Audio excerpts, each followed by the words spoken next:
وقال اللہ تبارک و تعالی فی القرآن المجید لن ينال الله لحومها ولا دماؤها ولكن يناله التقوى منكم. وقال النبي صلى الله عليه وسلم وعن ابي هريره رضي الله تعالى عنه قال قال رسول الله صلى الله عليه وسلم ان الله لا ينظر الى اجسامكم ولا الى صوركم ولكن ينظر الى قلوبكم واعمالكم. تمام قسم کی حمد و صلات، کبریائی، بڑائی اللہ وحدہ لا شریک، خالق کائنات، مالک ارض و سما کے لیے لائق و سزاوار ہے، جو اس کائنات کا مدبر و انسجا، خالق و مالک، مربی اور پالنہار ہے۔ لاکھوں کروڑوں درود و سلام کا نزول ہو تمام ہی انبیاء کرام پر، بالخصوص میرے اور آپ کے آخری نبی، امام الانبیاء، خاتم النبیین، سید ولد آدم، ناطق وحی، ساقی کوثر، شاقی محسر، فاطمہ کے بابا حسنین کے نانا، آمنہ کے لال احمد مجتبی، محمد مصطفیٰ مدنی کریم صلی اللہ علیہ وسلم پر۔ اللہم صلی علی محمد وعلی آل محمد کما صلیت علی ابراہیم وعلی آل ابراہیم انکا حمید مجید۔ اللہم بارک علی محمد وعلی آل محمد کما بارکت علی ابراہیم وعلی آل ابراہیم انکا حمید مجید۔ سبحانک لا علم لنا الا ما علمتنا انکا انت العلیم الحکیم۔ محترم بزرگوں، عزیز دوستوں، نوجوان ساتھیوں اور پیارے بچوں، جس طریقے سے ہم تمام ہی لوگ جانتے ہیں کہ آج اللہ تبارک و تعالیٰ کی کبریائی و بڑائی بیان کرنے کا دن ہے۔ آج پورے ملک کے مسلمانوں کے لیے ایک خوشی کا دن ہے، جسے عید الاضحیٰ اور عید قربانی کا نام دیا جاتا ہے۔ اس دن میں اور آپ تمام ہی مسلمان مل کر کے اللہ تبارک و تعالیٰ کی کبریائی، اللہ تبارک و تعالیٰ کی بڑائی، اللہ تبارک و تعالیٰ کی توحید، اللہ تبارک و تعالیٰ کی تمجید، اللہ تبارک و تعالیٰ کی تمہید اور اللہ تبارک و تعالیٰ کی وحدانیت اور اللہ تبارک و تعالیٰ کی توحید کو بیان کرے۔ یاد رکھیں کہ عید قربانی کا مقصد مجھے اور آپ کو توحید ہی سکھاتی ہے۔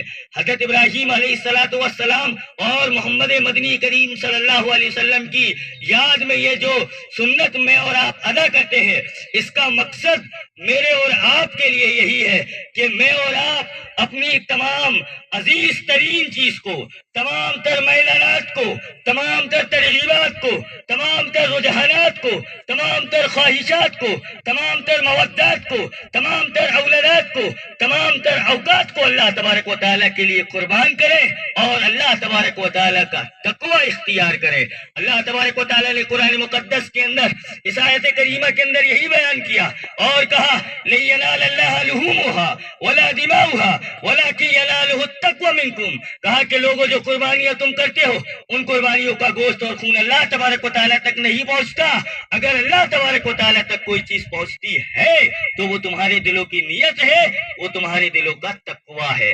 میں اور آپ اللہ تبارک و تعالیٰ کے پاس قربانی دینے کے بعد کم از کم قربانی کے اثرات اتنے تو مرتب ہونا چاہیے کہ اللہ تبارک و تعالیٰ کے پاس اپنے مال کی، اپنے وقت کی قربانی دے سکیں۔ اللہ تبارک و تعالیٰ کے لیے اتنا تو ہونا چاہیے۔ قربانی دینے کے مختلف طریقے لوگوں کے اندر پائے جاتے ہیں۔ کوئی اپنے وطن عزیز کے لیے قربانی دے جاتا ہے، کوئی بیوی بچوں کے لیے قربانی دیتا ہے، کوئی اپنے دین و مذہب کے لیے قربانی دیتا ہے، کوئی دیوی دیوتاؤں کے لیے قربانی دیتا ہے، کوئی اپنے مذہب کے لیے قربانی دیتا ہے، کوئی اپنے مال کی قربانی دیتا ہے، کوئی اپنی جان کی قربانی دیتا ہے، کوئی اپنے اوقات کی قربانی دیتا ہے۔ ساری قربانی جو میں اور آپ کریں، چاہے وہ مال کی ہو، چاہے وہ اولاد کی ہو، چاہے وہ وقت کی ہو، اللہ تبارک و تعالیٰ سے ڈرنے والا بنے، یہی قربانی مجھے اور آپ کو سکھاتی ہے۔ صرف قربانی کر کے اس کے گوشت کو تقسیم کرنا یہ عید قربانی کا مقصد نہیں ہوتا، بلکہ عید قربانی کا مقصد یہ ہوتا ہے کہ جو قربانی میں نے اللہ تبارک و تعالیٰ کے لیے کیا ہے، اس قربانی کے اثرات میری زندگی پر یہ مرتب ہونا چاہیے کہ میں اللہ تبارک و تعالیٰ سے ہر لمحہ ہر وقت ڈرنے والا بنوں۔ میں جس جگہ رہوں اللہ تبارک و تعالیٰ کی ذات سے ڈر کر کے برائی کو چھوڑوں اور گناہ کو چھوڑوں اور اللہ تبارک و تعالیٰ کی طرف جھکنے والا بنوں۔ میں ہر جگہ، چاہے گھر میں ہوں، چاہے دکان میں ہوں، مکان میں ہوں، مارکیٹ میں ہوں، کھیت میں، کھلیان میں، کسی بھی جگہ پر میں رہوں، اللہ تبارک و تعالیٰ سے ڈرنے والا بنوں اور اللہ تبارک و تعالیٰ کی اطاعت اور گزاری اور فرما برداری کرنے والا بنوں۔ یہی عید قربانی کا مقصد ہوتا ہے۔ دوسرا مقصد عید قربانی کا جو ہوتا ہے کہ قربانی میرے اور آپ کے اندر عید الاضحیٰ یا پوری سیرت ابراہیم علیہ الصلوۃ والسلام پڑھ جائیے گا کہ پوری سیرت ابراہیم علیہ الصلوۃ والسلام پڑھنے کے بعد یہ پتہ چلے گا کہ ابراہیم علیہ الصلوۃ والسلام کی زندگی مجھے اور آپ کو قربانی کرنے والا ہی نہیں بلکہ قربانی دینے والا بھی بناتی ہے۔ ہم اور آپ اپنے سماج کے، اپنے مسلمان ہو غیر مسلمان ہو، تمام ہی انسانوں کے لیے اخوت و بھائی چارگی، محبت و مودت، اتحاد اور اتفاق قائم کرنے والا بنے۔ آج دیکھیے گا کتنے سارے لوگ ہیں جو اپنی خواہشات کو قربان کر دیتے ہیں، لیکن قربانی دینے کا جذبہ سماج اور معاشرے کے اندر ان کے پاس نہیں ہوتا۔ تھوڑی تھوڑی چیز کے لیے لڑ رہے ہوتے ہیں۔ سگے بھائیوں کے اندر دیکھیے گا ایک ایک اینٹ کی قربانی دینے کا جذبہ ان کے اندر نہیں آتا، تھوڑی تھوڑی اینٹ پر لڑ رہے ہوتے ہیں، ایک ایک دیوار کے لیے لڑ رہے ہوتے ہیں۔ اور ویسے بھی ہم ملک ہندوستان کے لوگ ہیں، کھیتی کی ایک ایک مینڈ کے لیے لڑ رہے ہوتے ہیں۔ ارے اتنی سی قربانی ہم اپنے بھائی کے لیے دینے کے لیے تیار نہیں ہوتے، پھر ہمارے قربانی کرنے کا جذبہ اور ہمارے قربانی کرنے کا فلسفہ کیا ہوتا ہے؟ آپ یاد رکھیے گا، قربانی تیسری چیز مجھے اور آپ کو جو سکھاتی ہے وہ اللہ تبارک و تعالیٰ کی اطاعت گزاری سکھاتی ہے۔ اطاعت گزاری، علامہ اقبال کا ایک شعر ہے کہ رگوں میں وہ لہو باقی نہیں، وہ آرزو و جستجو باقی نہیں۔ رگوں میں وہ لہو باقی نہیں، وہ آرزو و جستجو باقی نہیں۔ نماز و روزہ، قربانی و حج، یہ سب تو باقی ہے، تو باقی نہیں۔ آدمی کے اندر دیکھیے گا کتنی اطاعت شعاری اور کتنی فرما برداری ہے۔ ارے قربان جائیے گا حضرت ابراہیم علیہ الصلوۃ والسلام کی اس اولاد حضرت اسماعیل علیہ الصلوۃ والسلام کے پر جس نے اللہ تبارک و تعالیٰ کے ایک اشارے پر اپنی گردن کو اپنے والد کی چھری کے نیچے تیار کرنے کے لیے تیار ہوگا، اتنی زیادہ فرما برداری۔ قرآن مقدس کے اندر کہا گیا قال انی ارى في المنام انی اذبحک فانظر ماذا ترى قال یا ابت افعل ما تؤمر ستجدنی انشاءاللہ من الصابرین۔ کہا کہ ابراہیم علیہ الصلوۃ والسلام نے صرف اپنے بیٹے حضرت اسماعیل علیہ الصلوۃ والسلام سے یہ کہا تھا کہ بیٹے میں نے خواب میں دیکھا ہے کہ میں تجھے اللہ تبارک و تعالیٰ کے لیے ذبح کر رہا ہوں۔ حضرت اسماعیل علیہ الصلوۃ والسلام کی تربیت پر، ان کے اخلاق و کردار پر، ان کی دینی تعلیم پر قربان جائیے گا۔ صرف والد صاحب نے ایک مشورہ لیا تھا، ایک رائے جانا تھا کہ بیٹے میں تجھے اللہ تبارک و تعالیٰ کے لیے ذبح کر رہا ہوں، تیری کیا رائے ہے؟ ارے اللہ تبارک و تعالیٰ نے ان سے اولاد کی قربانی مانگا، ہم سے مال و اوقات کی مانگا، ہم مال اور اوقات کی قربانی دینے کے لیے تیار نہیں ہیں۔ کتنے سارے لوگ دیکھیے گا، کتنے سارے لوگ جو اللہ تبارک و تعالیٰ کی عبادت میں جھکنے کے لیے تیار نہیں ہے، پانچوں وقت کی نماز پڑھنے کے لیے تیار نہیں ہوتے، اور عید قربان میں ایسے شخص کے اندر قربانی کا جذبہ ایک الگ قسم کا جاگ جاتا ہے۔ اصل چیز تو یہ ہے کہ آپ اپنے اوقات کی قربانی دیں، اپنے مال کی قربانی دیں، اور قربانی کرنے سے یہی تو اثر مرتب ہوتے ہیں کہ اللہ تبارک و تعالیٰ تیرے راستے میں اگر جان دینے کی ضرورت پڑے گی پروردگار تو جان بھی دینے کے لیے تیار ہوں گے۔ قربانی کا مقصد تو یہی ہوتا ہے۔ آج ہم 5 ٹائم نماز پڑھنے کے لیے ٹائم دینے کے لیے تیار نہیں سماج اور معاشرے کے، اور یہ بات کتنی مرتبہ بیان کیا گیا ہے کہ قرآن کی آیت اور حدیث نبویہ صلی اللہ علیہ وسلم سے یہ بتلا دیا گیا ہے کہ نماز کے بغیر قربانی ہے ہی نہیں ہے۔ سماج کا وہ طبقہ جو بے نمازی ہے، اگرچہ کہ اس کو برا لگتا ہو، لیکن بارہا یہ بتلایا گیا ہے کہ بے نمازی کی قربانی ہوتی نہیں ہے، ہوتی ہی نہیں ہے، اور یہ بالکل طے ہے۔ اب آپ سوچئے گا، آپ کو پہلے قربانی اپنی قبول کروانے کے لیے، آپ کو اپنے اندر جذبہ قربانی پیدا کرنے کے لیے سب سے پہلے اللہ تبارک و تعالیٰ کی عبادت، اللہ تبارک و تعالیٰ کے لیے نماز قائم کرنا پڑے گا، تب جا کر کے آپ قربانی کریں تو آپ کی قربانی اللہ تبارک و تعالیٰ کے پاس قبول ہوگی۔ ارے آپ اور ہم پورے جذبے کے ساتھ قربانی کریں اور 5 ٹائم اللہ تبارک و تعالیٰ کے لیے وقت کی قربانی نہ دے پائیں تو سوچئے گا قربانی کے اثرات ہمارے اندر کیا مرتب ہوتے ہیں۔ ہر شخص قربانی کے وقت میں اللہ تبارک و تعالیٰ کی توحید کو یاد رکھے کہ اللہ تبارک و تعالیٰ کی توحید اور حضرت ابراہیم علیہ الصلوۃ والسلام کی زندگی اور خود ہمارے نبی صلی اللہ علیہ وسلم کی تعلیمات مجھے اور آپ کو توحید پر چلنے والا بناتی ہے۔ آج دیکھیے گا کتنے ایسے سارے لوگ ہیں جو قربانی کرنے کا دعویٰ رکھتے ہیں لیکن شرک پر مبتلا رہتے ہیں۔ ایسے کتنے سارے لوگ ہیں جو قربانی تو کرتے ہیں لیکن اپنے گلوں سے تعویذوں کو نہیں اتارتے، اپنے کان کی بالیوں کو نہیں ہٹاتے، اور مزاروں پر نہیں جانا بند نہیں کرتے۔ چادریں چڑھانا بند نہیں کرتے. اسی طریقے سے کڑا یہ ہر شخص قربانی کرے، لیکن اس سے پہلے یہ ضروری ہے کہ اپنے عقیدوں کو درست کرے، اس کے بعد قربانی کرے. کیونکہ ابراہیم علیہ السلام کی زندگی مجھے اور آپ کو قربانی کرنے سے پہلے عقیدہ درست کرنے کی تعلیم دیتی ہے کہ ہم اور آپ سب سے پہلے اپنے عقیدوں کو درست کریں. ٹھیک اسی طریقے سے عید قربانی کا ایک مقصد ہوتا ہے کہ صاف صفائی اور ستھرائی، کہ مسلمان عید قربانی میں ایسا کوئی کام نہ کرے کہ مسلمانوں کی ذات سے کسی غیر کو اذیت پہنچے، کسی غیر کو تکلیف پہنچے. ایسا کام بالکل بھی نہ کرے. اللہ کے نبی صلی اللہ علیہ وسلم نے کہا ہے الطہور شطر الایمان، آدھے ایمان کو مسلمان کی پاکی پر اٹھا کر کے رکھ دیا گیا، اور کہا گیا ہے کہ صفائی ستھرائی، طہارت، نظافت یہ مسلمان کے لیے آدھا ایمان ہے. آج تو دیکھ کر کے لوگ کہتے ہیں جہاں پر گندی گالی اور گندی نالی دیکھنا سمجھنا وہ مسلمانوں کی بستی ہے. اتنے غلیظ ترین اور اتنے گندگی باد ہو گئے یہ سماج اور معاشرہ کہ مسلمانوں کو دیکھ کر کے کہا جاتا ہے جہاں پر گندی گالی دیکھنا، تو گندی گالی اور گندی نالی دیکھنا تو سمجھ جانا یہ مسلمانوں کی بستی ہے. ارے پوری صاف صفائی اور ستھرائی کو آگے ایمان میں سمیٹ کے رکھ دیا گیا ہے کہ میں اور آپ عید قربانی سے یہ سبق لے کر کے جائے کہ جو بھی چیز ہم اللہ تبارک و تعالیٰ کے راستے میں ذبح کرے اس کی بے حرمتی نہ کرے، اس کی بالکل بھی بے حرمتی نہ کرے. ہر مسلمان طہارت اور نظافت اور صاف صفائی اور ستھرائی کا خیال رکھے، ہر شخص پاک صاف رہنے کی کوشش کرے. اللہ کے نبی صلی اللہ علیہ وسلم نے کہا تھا من سلم المسلمون من لسانی و یدی. آپ صلی اللہ علیہ وسلم سے بار بار پوچھا گیا، کہا گیا کہ اللہ کے نبی صلی اللہ علیہ وسلم افضل من افضل المسلمین، کہا گیا کہ ای المسلم افضل، کہا کہ اللہ کے نبی صلی اللہ علیہ وسلم سب سے افضل ترین مسلمان کون ہے.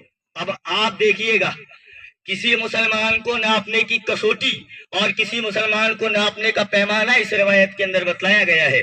اللہ کے نبی صلی اللہ علیہ وسلم سے بار بار پوچھا گیا، کہا گیا اللہ کے نبی صلی اللہ علیہ وسلم ای المسلم افضل، کہا کہ اللہ کے نبی صلی اللہ علیہ وسلم سب سے بہترین مسلمان، سب سے افضل مسلمان، سب سے اچھا مسلمان کون ہے.